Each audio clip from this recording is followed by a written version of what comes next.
Welcome to West End Markets! Matatagpuan ito sa West End Markets mismo. Dinala kami ng Unilodge Hurston nitong Sabado at libre ang pumasok. Napakalawak ng market na ito, pero alam nyo ba, sa dulo nito matatagpuan ang pinakamurang gulay at prutas.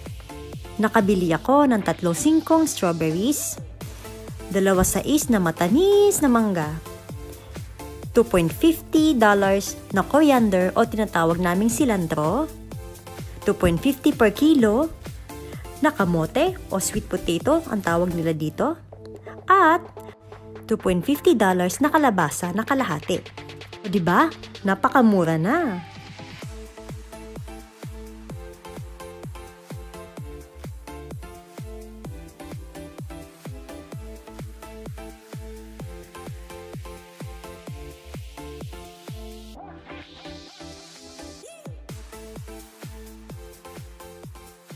Yun lang, hanggang sa muli!